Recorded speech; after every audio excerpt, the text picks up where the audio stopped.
I'm going to show you guys the various ways of connecting the NETGEAR Orbi 370, or setting it up I should say, by actually showing you guys the connections. I have a bunch of Ethernet cables right here, I have a modem right here, I have a typical router right here, and I have a switch, which I'll show you guys. Pretty much we're going to kind of start from a typical setup and then work our way towards the mesh system. And if you guys are interested in the performance aspect of the Orbi 370, I've done a separate review video on that where I've done the speed test, range test, all that stuff, unboxing and stuff. Links below, and I'll also put the product links below as well if you guys are interested. And smash that subscribe button, if you guys want. I'd appreciate it. All right, so let's get started with a typical cable modem setup. Now, you might have an ONT. In fact, at home, I actually run an ONT because I have fiber internet. ONT stands for Optical Network Terminal, which basically it's like a fiber modem. But in this case, I'm using a cable modem as my example. And this cable modem is connected from this LAN port, basically. This is what's providing internet access to this router, and it's connected to the WAN port of this. WAN standing for Wide Area Network, which is typically the internet port. Now, you might have a router that's working well in one side of your home, but kind of when you walk to the other side of your home, it doesn't work that well on the other side. Maybe things are lagging on the other side. Maybe things are great on this side, but not so great on the other side. And that's where a mesh system comes into play, because instead of using one router, you have a router right here, and then you have a satellite, or in my case, you have two satellites, and you can even get this as a 4-pack or a 2-pack, but we're gonna show you guys with a 3-pack right now. And basically, these three work together to increase your Wi-Fi coverage. And if you guys are wondering, if you're closer to this one with your Wi-Fi device, are you supposed to connect to this one's Wi-Fi name? And the answer is no.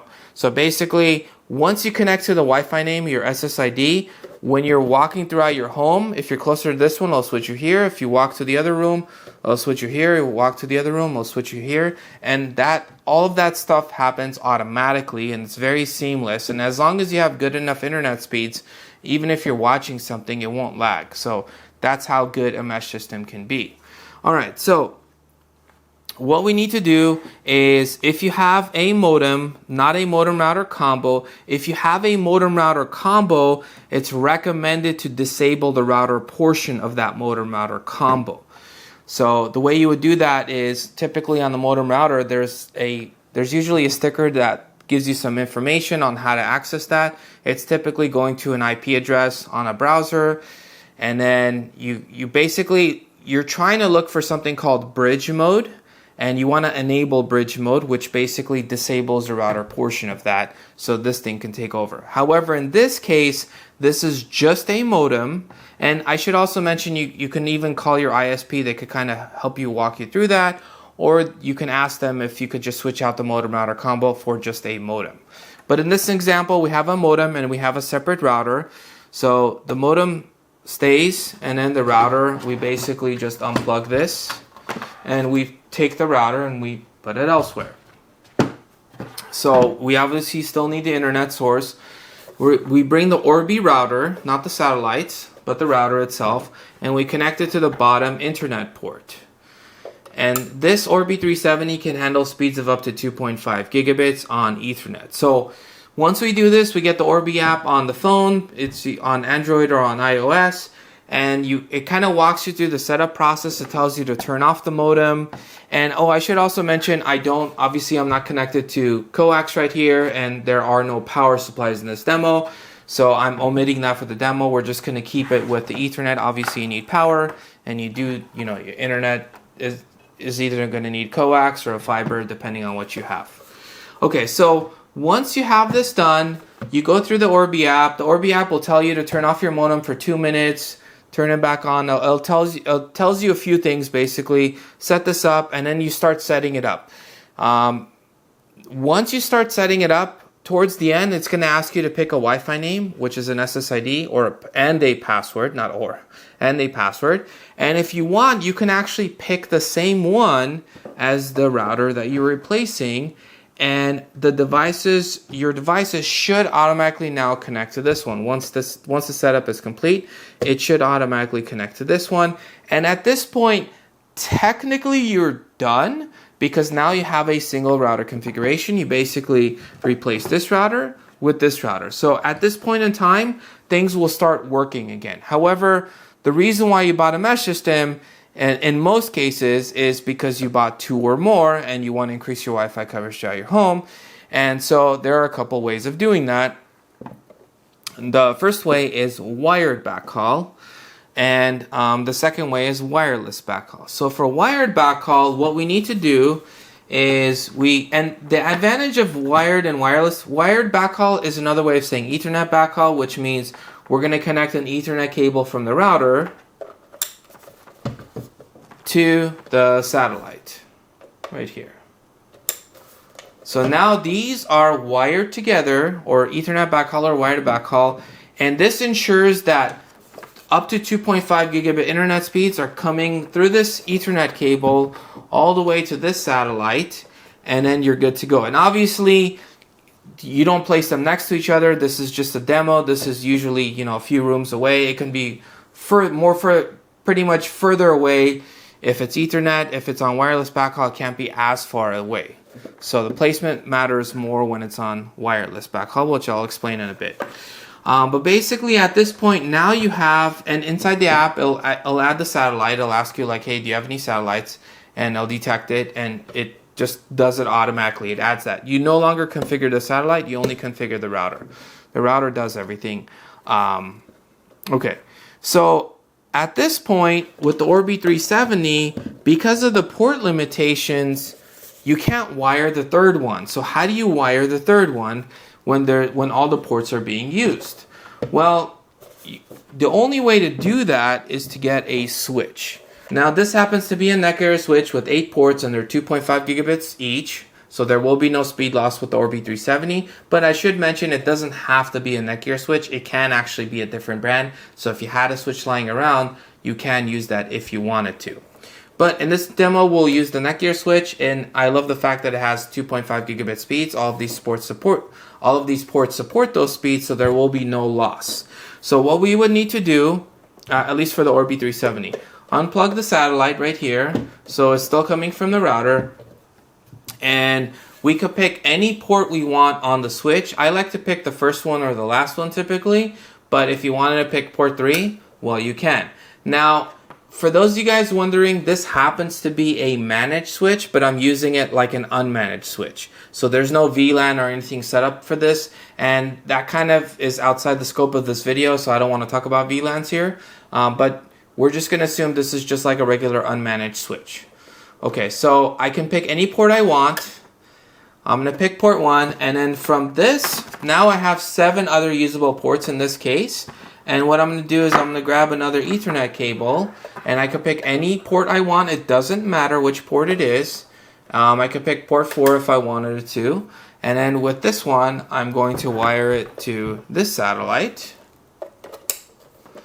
And then I'll pick a different color just so it's easier. And then I can pick any other port I want on the switch. Let's say I wanted to do port 7 for whatever reason, and then plug the other side of that to the other satellite. Okay, so now everything is wired to each other through the switch, and so now we have a full wired backhaul setup, and this is going to ensure we get the best possible speeds. That's the main advantage of wired backhaul. Even though it takes extra work, like if you have cables running through the attic or whatever it may be, it takes extra effort to do this. But if your house is already wired for it, or if you're planning on running a wire, it typically is much better speeds. At least, especially for the Orbi 370, much better speeds. Okay, now also if you're wondering, you can use these other ports on the switch to connect to your other devices that require Ethernet. So if you have like a PlayStation 5, for example, you can use any one of these other ports, connect it to the switch, and then connect the other side to the PlayStation 5 if you want to wire it, or connect it to your NVIDIA Shield, or connect it to your computer. Whatever you want to connect it to, you have a few other ports. And if you really want, if you get another switch, you can even wire this to the other switch, and then from the other switch, go to your devices. So as long as things are coming after the router, you're good to go. Okay, so this is a wired backhaul setup, and now we're going to show you guys a wireless backhaul setup, and then I'll show you guys a mix and match of both. So I'll unplug some of this stuff. Now we move on to wireless backhaul, which is the much easier solution, and it's really the convenient solution. The beauty of a mesh system is that you could get away with just running an Ethernet cable from your router to your modem, and then you can actually have these wirelessly talk to each other. And this is called wireless backhaul. However, the disadvantage, I mean, this is super convenient, and I should mention placement really matters. So you can't place these too far away because it's depending on the place, because it really can vary depending on how many walls and stuff you have. But it's usually like 25-ish to 40 feet away or so between each other. You don't want to go much further than that because there will be more speed loss. But generally speaking, with the Orbi 370, because I've done all the speed tests on this thing, when you go in wireless backhaul configuration, it's very convenient. However, there is a performance loss on the secondary ones. They just don't go as fast as the primary ones. So if I were near this one and I was doing some speed tests, it would go much faster than if I were near the other ones, relatively speaking, depending on your speeds, obviously. Your internet speeds do make a big difference. So, but you just power these things on, obviously power these on, and yeah, you're pretty much set up. If you wanted to add another Orbi 370 satellite, you could get another Orbi 370 satellite, add it in the app, and you're good to go. Now, let's answer a couple common questions. So number one is, can you mix wired and wireless backhaul? And the answer is yes. So you can have, this one connected to, let's say, this one.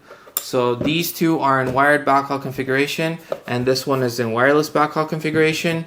It'll still work just like a normal system. However, again, if you're closer to this one, it's not going to be as fast because it's not connected via wire. But if you go near this one should be, it should be just as fast as this one, basically, because it's wired here. So that's number one. Another question I get asked, in fact, this is probably the most common question I get asked, is if you're using a switch, can you go from modem to switch, then to router? So basically, can I go from my modem, instead of going to my router, can I actually go to my switch right here, and then from my switch go to all three of these? So let's wire it up. Well, let's just wire a couple of them. So basically, can I do this? And let's just say get this one and do this. So can I go from modem to switch, and then to router, to satellite, and let's just say I went to the other satellite as well? And the answer is no. The router must come first. The router does something called an NET, network address translation, and basically it's a simple way of saying it does all the mapping, and it needs to be the one in control, so it needs to come first. So modem has to go to the router first. That is literally the most important step. So let me unplug this. Let me plug this in. This is literally the most important step. After this, you have a lot of choices. So you can go from the router to the switch, like I demonstrated. You could go to the router to the satellite. And another interesting thing, another common question I get asked is, well, this one's not as common, I should say. Am I allowed to use these Ethernet ports even though these are wirelessly talking to the main router? And the answer is yes. If I have a computer next to this one, I can Ethernet to it if I wanted to. So I can Ethernet connect this to the computer even though this is wirelessly talking to this one. And if I really wanted, I could even, let's say I have 3 devices via Ethernet, I can even connect this wireless satellite to a switch, and from the switch wire up 7 more devices. Now don't expect that to be fast because this isn't wireless backhaul, but it can be done. So that is another question that I do get asked. And I should also mention that in wireless backhaul, placement does matter. So if you can, it's not always possible depending on the home.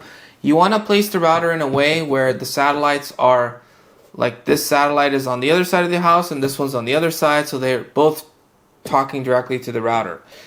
If you have it set up in a way where the satellite needs to jump to this satellite, then to this router, this satellite will be even slower than this one.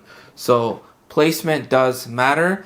And that pretty much wraps up the video in terms of the various ways of connecting it. Hopefully you guys found this video helpful. If you guys did, smash that subscribe button. If you guys have questions or comments, please let me know in the comment sections below, and I'll catch you guys in the next one.